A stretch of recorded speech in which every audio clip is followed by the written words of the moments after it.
at a TIFF screening of Gerard Butler's Machine Gun Preacher. I might as well have been facing a firing squad with machine guns. I was that nervous. This was Gabe's mother. This was Gabe's Jewish mother. This was Gabe's Jewish former teacher mother. As a naturally shy and introverted person, authority figures make me twitchy. And she initially made me twitchier than most. She had a way of looking at you with her patented raised eyebrows, straight mouth, sideways glance that not only made you feel like a guilty child, but it also instantly cut through all the bullshit. To her students who are with us today, you know what I'm talking about. And you have my deepest sympathies for having been on the receiving end of that look. Trust me, we all wear the scars like badges of honor. The first time she turned that laser stare on me, I felt my insides liquefy. But she also cracked through my polite, try to be perfect for my boyfriend's mother facade. She demanded to see the real me with that look. And in that moment, I found a kindred spirit, a friend for life, a second mother, and a trusted mentor. You see, that was Sharon at her core. Authentic, no filter, suffer no fools, real. She continually shocked me with her always candid, often crass, hold nothing back way of speaking. She was a rare mix of Earth Mother and Spitfire. From the very start, I was awestruck and more than a little in love. Once, when Gabe and I picked her up to take her to brunch, we were surprised to notice that she put bright pink streaks in her hair. All I could think was, woman, you seriously rock. As long as I've known her, the question, can I please be her when I grow up, has run on a loop in my mind. Still does today. I wouldn't have thought it possible to love or admire Sharon more than I did, and then she was diagnosed with cancer. Sometimes that word, the enormity of it, and the pain that comes with it, snuffs out the light in a person. It eats away at who they are as it ravages the body. Not so with Sharon. She was true to herself, to the essence of who she was, until the very end. No apologies. Now that is strength. That is spirit. That is authenticity. She was the strongest and bravest woman I've ever known. Someone who smiled, joked, and laughed through the pain, even when it cost her. Dylan Thomas's poetic line, "Do not go gentle into that good night. Rage, rage against the dying of the light," perfectly captures Sharon's battle. She raged, but she did so with quiet strength, dignity, humility, and grace. When she decided not to continue with chemo, she apologized to us because she felt she was giving up the fight. But that's simply not true. She may have been fighting a losing battle with cancer, but every day she won the war to live, laugh, and love in spite of it. And you know something? Her light never died. She was, quite simply, luminous. I often looked at her and marveled over how good she looked, as I know many of you did. Her light transcended the pain, as it now transcends her death. We feel the warmth of it even now, as our memories of her transcend the pain of her passing. Even at the end, it seems, she had lessons to teach us all. She was a teacher, heart and soul. In our lifetime, some of us are lucky enough to encounter a teacher who goes beyond the educational side of teaching to teach us about life. That was the kind of teacher Sharon was. To her, it was more than a profession, more than a post-retirement hobby. It was a calling and her life's purpose. Teaching was Sharon's way of contributing to the world and her greatest legacy. Whenever she spoke of her students, and trust us, we feel as if we know every one of you personally, she positively glowed with pride at your accomplishments. The more hard-earned an accomplishment was, the prouder she was of you. She celebrated you, not the students, but the individuals you all are. And that is the greatest tribute anyone will ever pay you in your lifetime. Hold that close to your hearts, and whenever you have the opportunity, pay it forward.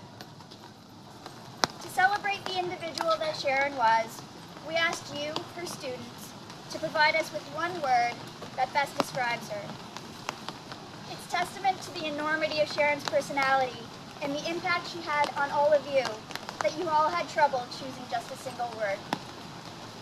To Jordy, Sharon was smart, happy, and funny. But happy is what sticks out most. As Jordy said, she always laughed at my jokes and smiled when she was proud of me. To Sydney, she was firm but fun. To illustrate firm, Sydney told us, if I didn't get my homework done, she would make me have that again for the next lesson, and sometimes gave me even more. And for fun, to learn to count to 25, I skipped rope with a hula hoop because we didn't have enough space in the tutor room to use a skipping rope. To Olivia, she was resourceful. Sharon had the knowledge to solve every problem and answer every question I had during the 5 years she taught me. She would then have the right worksheets or books waiting to pass on that knowledge to me. To Emma D., she was determined and curious. As Emma said, at the beginning, when I didn't want to read because I found it hard, Sharon discovered that I loved poems. 6 years later, she was still using poetry, the wackier the better, to keep me interested. And no matter what came up, if Sharon didn't know the answer, she wouldn't rest until she found it, even weeks later. To Bella, she was a whole alphabet full of words, but funny is foremost. Said Bella, we always had so much fun together. We often had to go on a bathroom break and leave our funny there so we could come back to the tutoring room and work. And finally, to her first student, her baby brother Brian, she was his heart. Said Brian, although we live 3,000 miles apart, you've always kept a piece of my heart, so a part of you will be a part of me for eternity. And as for me, Sharon, you taught me the importance of being true to yourself and not giving a damn what the rest of the world thinks. I hope to be someday as good as you were. You taught me that family is more than the people bound to you by blood. It's the people you choose to make yours. Thank you for adding me to your collection. My life is so much richer for having known and loved you. I promise to take good care of your son. I'll even make it a goal to learn to make matzo ball soup for when he's sick. And yes, I know it won't be nearly as good as yours, no matter how hard I try. As Gabe, Mike, Hope, Charlie, and I cared for you in your final days and hours, you told each of us in turn that we were your heroes. But the truth is, you were ours, and you always will be.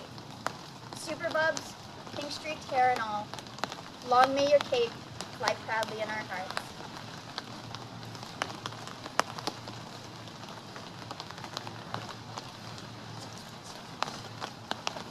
We are the head, we are the heart, we are the voice of spirit on earth, and all we are, and all we do is a blessing to the world.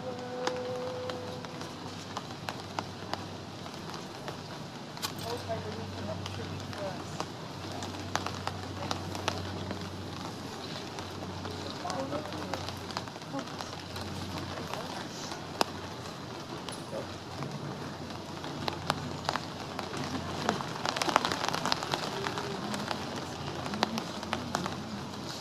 Almost 20 years ago, the apartment door of 544 Young Street opened, and there was Sharon. It was my first Hanukkah with a woman who would become my MBF, my mother loving girl. I liked her immediately. Her eyes sparkled with mischief, her hair was a black shock of spunk, and her unforgettable smile. Sharon was one real lady. Sharon lived by her own rules in every way.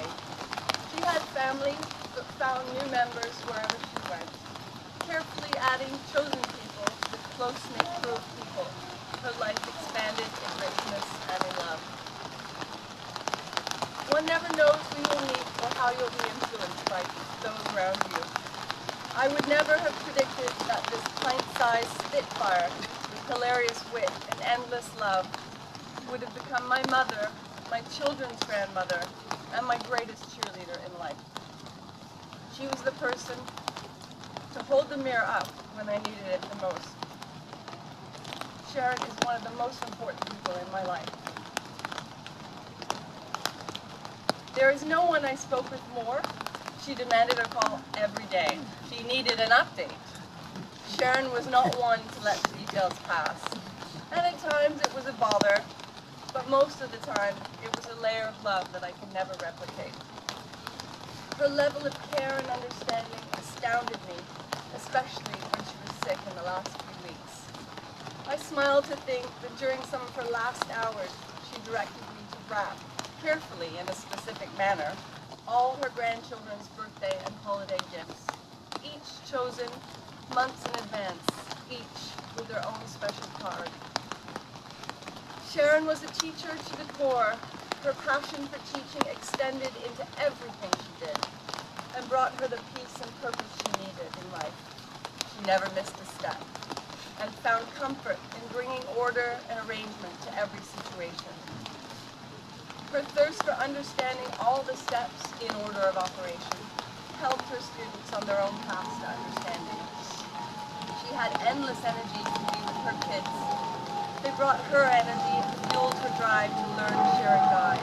She talked with them often, and they inspired her. She loved them deeply. Her greatest frustration in dying so young was that her work wasn't done. She had so much more to do.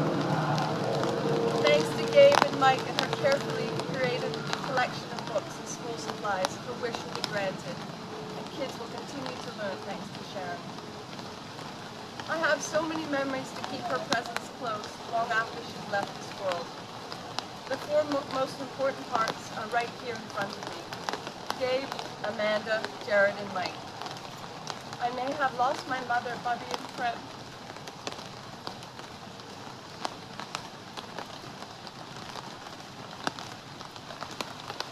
I will always consider myself part of her family. Sharon's love and personality will live on in all of us. Her legacy will be that we all remember the unique impression she left on our lives. She made an impact on everyone she met. Bubs, Bubbles, Bubblicious. I miss you so much. I feel lucky to have fallen into your life and stayed till the end.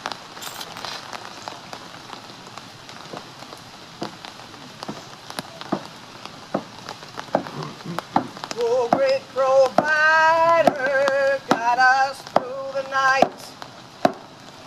Oh, great provider, guide us to the light. Oh, great provider, guide us through the night. Oh, great provider, guide us to the light.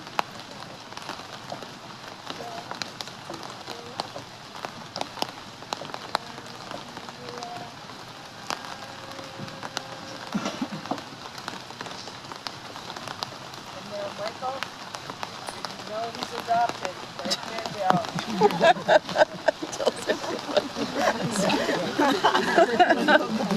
I've kept my shit together. Oh no.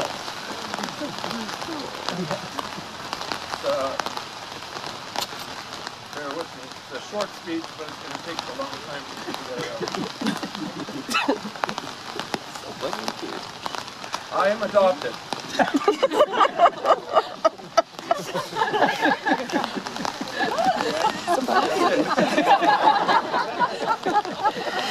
My mom told me and gave me a book about it when I was 3. And I could read it back then, and I'm sure she's probably told you all that I was able to read it. It's important for me to mention for a few reasons. It will help the few of you who have not met me yet understand why you cannot really see my mom when you look at me.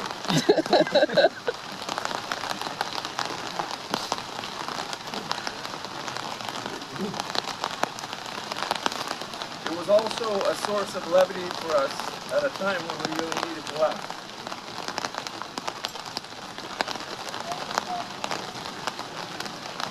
from her bed came a surprising number of references to it that we were quickly able to turn into jokes.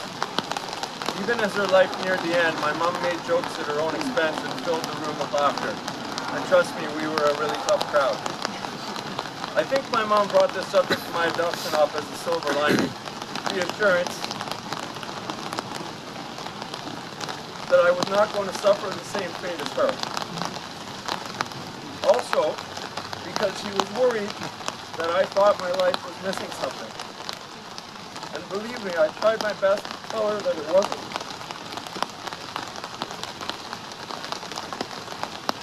Ironically, this is a time when a son should lean on his mother the most.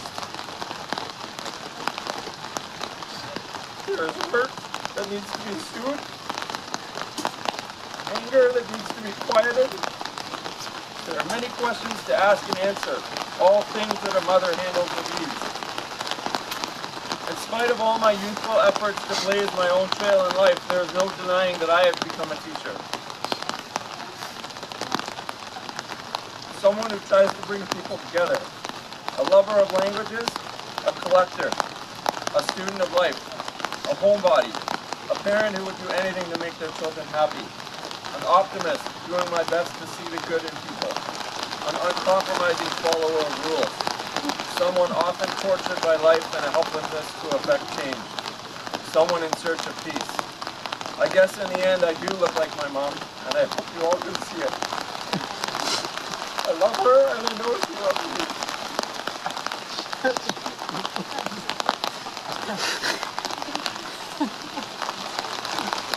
And now we'll enjoy our second icon song, which is a Peter, Paul, and Mary, one of Sharon's favorites.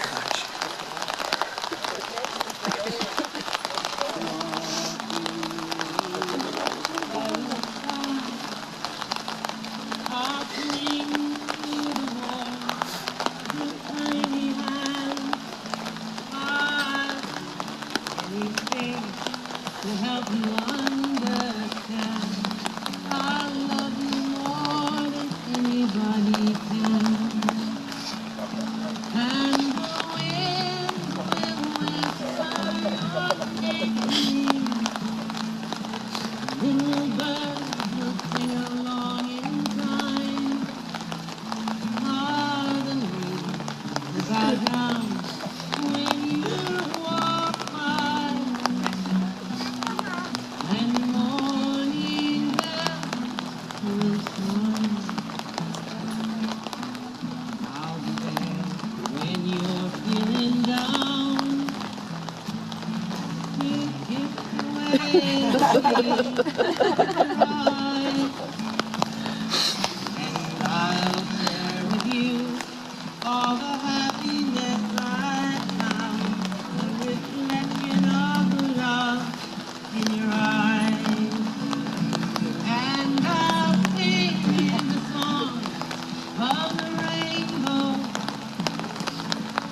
whisper of the joy that is mine.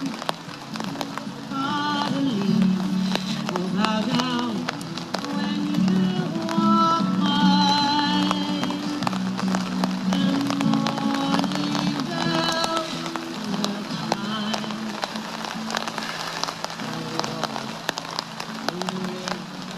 By your side, I'll feel the warmth of your tiny hand. Anything to help you understand. I love you more than anybody can.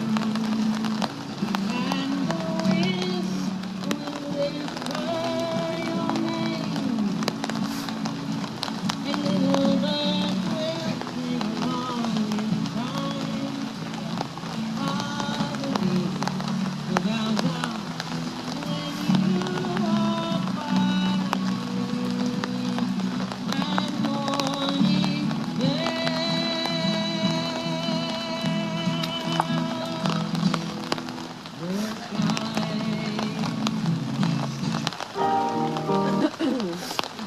Gabe mentioned that over the last few days of Sharon's life, all her inhibitions melted away. Her ribald sense of humor could make you blush. It sounds like she could match the most foul-mouthed sailor on this planet.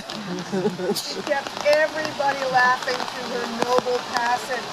Amanda told me that when she could no longer speak, if she enjoyed something, she smiled. When that became difficult, she would raise her eyebrows. And when she could no longer make any sense as a part of this world, she was held in the arms of her loved ones. Dave's tribute.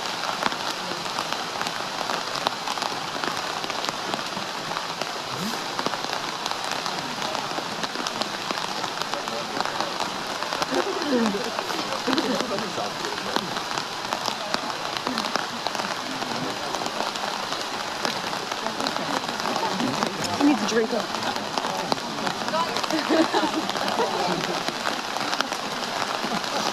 Thank you so much. I would be Wet. very wet.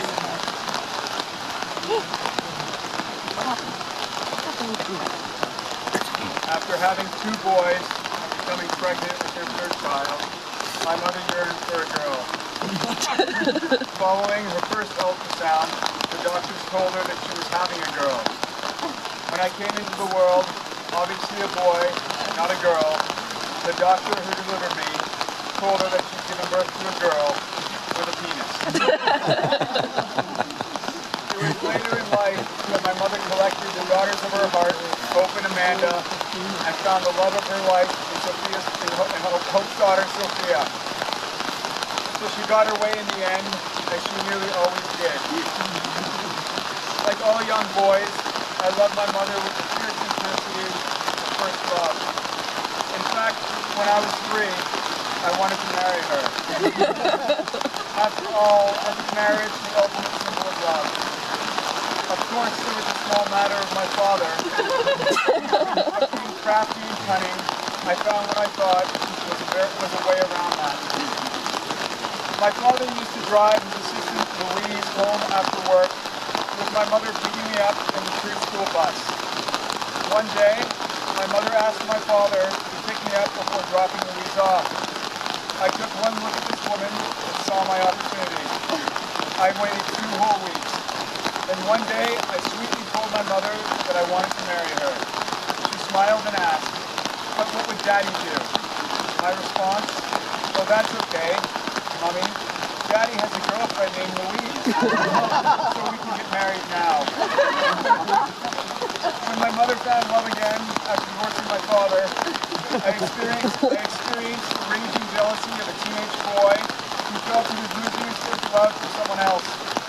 But I do have her former flame David to thank for bringing a rebellious boy even closer to his mother at a time that could easily tear the 2 apart. One night, I came home dripping on acid. As a seasoned doctor, David was able to take one look at me and tell my mother why I was acting so strangely.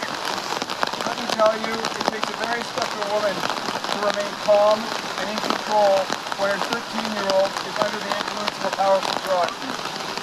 She walked me up and down Young Street, holding my arm as if I were a mental patient out on the day pass. That takes guts, strength, and the balls of steel which only nuns with a capital N can lay claim to. I'd like to say that was the first and last time I caused my mother kind of worried and gripped her heart like a vice. But following university, I set out to travel the world. I wanted to see and experience places that most people wouldn't consider their ideal vacation spot. Afghanistan, Iran, Iraq, Syria. With each new adventure, my knowledge and worldview expanded, along with my mother's distress. When I returned to Canada after 6 years of travel, I fell into an easy pattern of daily eating exchanges and visits with my mother every second Sunday. She'd invent reasons to see me in between what she called my court appointed visits. Computer issues, problems with the cable, setting up a new gadget. This easy pattern was ripped apart the day she was diagnosed with pancreatic cancer. My world tilted on its axis. This was my mother. She was supposed to be invincible. After she had been given a death sentence at 67. Now it was my turn to take her arm and walk up and down the hallways, doctor's offices, and hospitals. Along the way, I got to know my mother as a woman and an individual, and I fell in love with her all over again, with an intensity that rivals that of the 3-year-old boy I once was. Because now she was so much more than my mother, she was my best friend. It was 2 months from her diagnosis to her passing. My mother became the sole focus of my world. As she once did for me, I sat at her bedside every night, even only when I was sure she was drifting off to sleep. It's a grueling process helping a person, particularly a person who gave you life, to die. But there's something hauntingly beautiful about it as well. As a society, we transform the natural process of death into something clinical and impersonal. My mother's passing was the opposite of that. She ended her life as she lived it, on her terms, in her own home, surrounded by her own circle of her closest circle of friends and family. The absence of tubes and monitors gave each of us the opportunity to lie in bed beside her and hold her. She was rarely without a pair of hands or a soft voice to offer comfort to throughout the pain. The raw beauty of it took us all. Mom, somehow putting aside the pain of the cancer and the horror of watching you die, I will be eternally grateful for the opportunity to be there for you at the end of your life, as you were at the beginning of and throughout mine. There's a beautiful symmetry to that. So go in peace, knowing that you were loved, that you made a difference in this world, that you inspired others, and that you changed lives, including mine.